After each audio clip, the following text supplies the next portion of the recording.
Hello everyone, இன்றைக்கி நம்ம கையில் நம்ம நெருப்பு வச்சுக்க போகிறோம். இந்த எக்ஸ்பெரிமெண்ட்டை பண்ணுறதுக்கு உங்களுக்கு தேவையான விஷயங்கள்: ஒரு கண்டெய்னரில் கொஞ்சம் தண்ணி, டிஷ்வாஷிங் லிக்விட். கொஞ்சம் டிஷ்வாஷிங் லிக்விடை நம்ம கண்டெய்னரில் இருக்கிற தண்ணியில் ஊற்றிக்கணும். இப்போ அதை நல்லா மிக்ஸ் பண்ணிக்கணும். ஒரு ஸ்ட்ராவை இந்த சொல்யூஷனில் வச்சு ஊற்றணுன்னா அதுலேருந்து பபிள்ஸ் நிறையா வரும். இந்த பபிள்ஸில் கார்பன் டை ஆக்சைடு ஃபில் ஆகிருக்கு. இது எல்லாருக்கும் தெரிஞ்ச விஷயம்.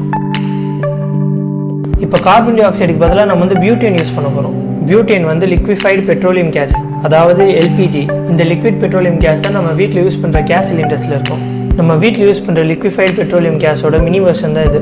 இதை நான் ரெஃப்ரிஜரேட்டர் ஸ்பேர் ஸ்டோரில் வாங்கினேன். இதோட மூடியை கழட்டிட்டு உள்ளே இது மாதிரி ஒரு பின் இருக்கும். இது அப்படியே அந்த சோப் சொல்யூஷனில் தலைகளை கவுத்தி லைட்டாக ப்ரெஸ் பண்ணோம்னா அதுக்குள்ளே இருக்க கேஸ் ரிலீஸ் ஆகி நிறைய பபிள்ஸ் கிடைக்கும். இப்போ இந்த பபிள்ஸ் எல்லாமே பியூட்டேனால் ஃபில் ஆகிருக்கு.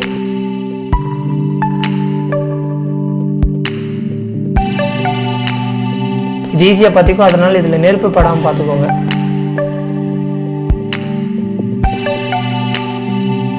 இப்போ உங்களோட கையை இந்த சொல்யூஷனில் நல்லா நனைச்சிட்டு அதில் கொஞ்சம் பபிள்ஸ் எடுத்துக்கோங்க. இப்போ இந்த பபிள்ஸை பற்ற வச்சுட்டு என்ன நடக்குதுன்னு பாருங்கள்.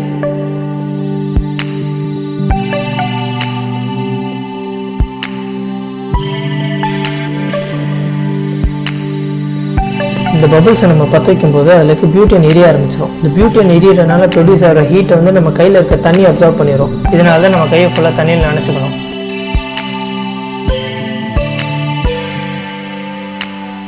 இந்த எக்ஸ்பெரிமெண்ட்டு பாடி ஸ்ப்ரே வச்சும் பண்ணலாம், ஏன்னா அதில் எல்பிஜி இருக்குது.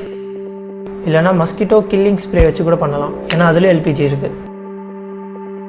இதை நீங்கள் முயற்சி பண்ணாமல் இருக்கிறதே நல்லது. அப்படி முயற்சி பண்ணி பார்க்கணுன்னு நினச்சிங்கன்னா ஒரு சில விஷயங்களை நல்லா ஞாபகம் வச்சுக்கணும். நம்ம கை ஃபுல்லாக தண்ணியில் நனைஞ்சிருக்கணும். இந்த எக்ஸ்பெரிமெண்ட்டை நான் பர்ஃபார்ம் பண்ணும்போது என் கையில் இருக்க முடி லைட்டாக எரிஞ்சிருச்சு, ஏன்னா அந்த இடம் ஈரமாக இல்லை. ஸோ நம்ம கை ஃபுல்லாக ஈரமாக இருக்கணும். இதை நம்ம பண்ணுற இடத்துல காற்று அடிக்கக்கூடாது, இல்லைன்னா நெருப்போட டைரக்ஷன் எப்படி வேணாலும் போகும்.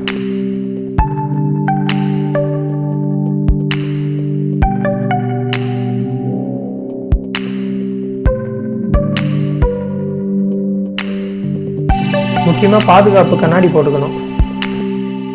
இந்த எக்ஸ்பெரிமெண்ட்டை பெர்ஃபார்ம் பண்ணும்போது நம்ம கையில் கொஞ்சம் ஹீட் ஃபீல் ஆகும். இந்த எக்ஸ்பெரிமெண்ட்டை நான் 10 வாட்டிக்கு மேலே ட்ரை பண்ணி பார்த்துட்டேன். என் கைக்கு ஒன்றுமே ஆகலை. என் கையில் ஒட்டிகிட்டு இருந்த தண்ணி ஸ்கின்னை நல்லா பாதுகாத்து இருக்குது. ஸோ தேங்க்ஸ் ஃபார் வாட்சிங். அடுத்த வீடியோவில் பார்ப்போம். பாய்.